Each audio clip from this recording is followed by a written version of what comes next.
আপনার সন্তানদেরকে রাস্তায় গুলি করবে, হত্যা করবে, আর আপনারা ঘরে থাকবেন, এটা হতে পারে না। আপনারা আসেন, আমরা আমাদের সাথে আছি ইনশাআল্লাহ।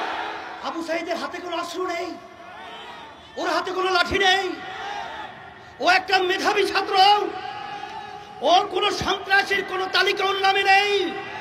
সেখানে ঠান্ডা মাথায় ওর বুকের ভিতরে একটা নয় কয়েকটা গুলি করে পাখির মতো লুকিয়ে ফেলে হয়েছে,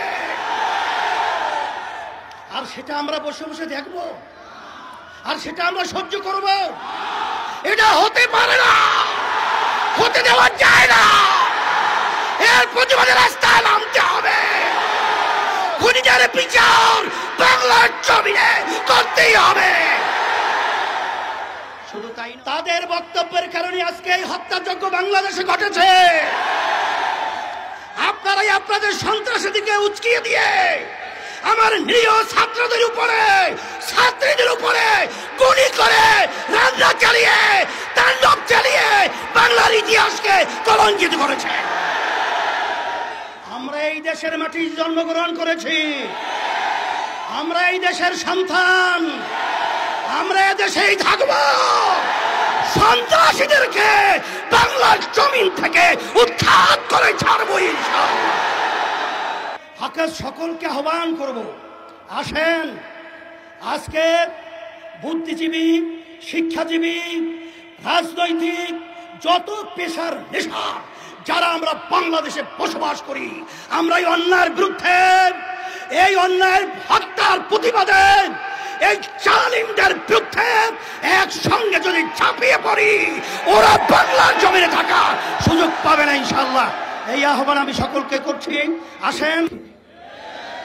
আজকে বাংলাদেশে যে তাণ্ডব চলেছে, যে হত্যাযজ্ঞ চলেছে, যে নৈরাজ্যতা চলেছে, যে অবিচার চলেছে, যে গুন্ডামি চলেছে, যে সন্ত্রাসী চলেছে, এবং আমার নিরীহ আমার ছেলেদেরকে যেভাবে নির্বিচারে পাখির মতো গুলি করে যেভাবে হত্যা করা হয়েছে, এটা দেখে কোন সাধারণ যার ভিতরে একটু মানবতা রয়েছে কখনোই সে ঘরে ঘুমাতে পারে না।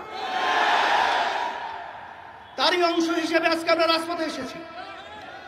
আজকে আমার ছেলেদেরকে, আমার মেয়েদেরকে আজকে ওরা নির্বিচারে পাখির মতো গুলি করে হত্যা করবে।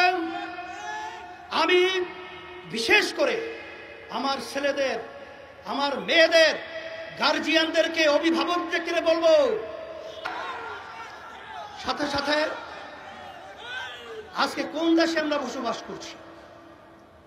আজকে আশ্চর্য, একটা ছেলে আবু সাঈদ, শুধু তাই নয়, আজকে আওয়ামী লীগ স্বঘোষিত প্রধানমন্ত্রী, কারণ বাংলাদেশের জনগণের ভোটে তো সে প্রধানমন্ত্রী হয় নাই, আর এই সরকার তো বাংলাদেশের জনগণের ভোটে সরকার নির্বাচিত হয় নাই। আজকে তার থেকে সুন্দর মায়া কান্নার শব্দ শোনা যায়, কিন্তু আপনি এবং আপনার সেক্রেটারি জেনারেল দলীয়। শুধু তাই নয়, বাংলাদেশের ইতিহাস আজ পর্যন্ত ইউনিভার্সিটি সহ শিক্ষাঙ্গন কোনো ক্যাম্পাসে আজ পর্যন্ত কোনো সংবিধান নেই সেখানে পুলিশ প্রশাসন তারা নির্বিচারে ছাত্রদেরকে, ছাত্রীদেরকে মারবে। বাংলাদেশ এখন বাংলাদেশ নেই, এদেশটা এখন সন্ত্রাসীদের দেশ হয়ে গেছে। এখন আমরা দেশের ভিতরে বসবাস করার মতো উপযোগী কোনো রাষ্ট্র বলতেই এদেশে নেই। এখন আমরা কোথায় যাব? আজকে রাস্তায় নামলে, প্রতিবাদ করলে আজকে গুলি করা হয়, আজকে জেলে দেওয়া হয়, আজকে অঙ্গহানি করা হয়। এখন আমাদের দেশ ছেড়ে আমরা ভারত যাব? আমরা কি ইউরোপ এবং বিভিন্ন অন্যান্য দেশে আমরা নাগরিক হব? না। এই জন্য আমি আজকে বক্তব্য বেশি লম্বা দেব না। আজকে আইনমন্ত্রী, প্রধানমন্ত্রী এখন যারা নাকি ন্যায্য অধিকার দাবি নিয়ে রাজপথে এসেছিল তাদের কাছে বসার জন্য প্রস্তাব করছেন, কিন্তু যেই যানগুলো ঝরে গেল, যেই মায়ের কোল খালি হলো, যেই সন্তান আজকে মা এতিম হলো, আজকে মা সন্তান হারা হলো, সেই সন্তানদের কি বিচার হবে? তাদেরকে কিভাবে ফেরত দেওয়া হবে? না, কোটা সংস্কার হবে, তাদের পক্ষে তো আমরা আগেও ছিলাম।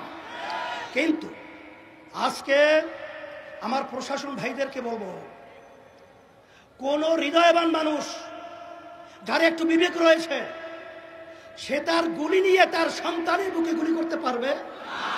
তাহলে এই নরপিশাচ, তুই আমার সন্তানদের বুকে কেন গুলি করলি? তাহলে বুঝা গেল তোরা প্রশাসনের নামে কলঙ্ক। আর তোমরা প্রশাসন কি আওয়ামী লীগের লালিত পালিত ক্যাডার গুন্ডা, না বাংলাদেশের প্রজাতন্ত্রের কর্মচারী? কিন্তু তোমাদের কার্যক্রমের মাধ্যমে আজকে প্রজাতন্ত্রের কর্মচারী প্রমাণিত হয় নাই। তাই আমরা সবাই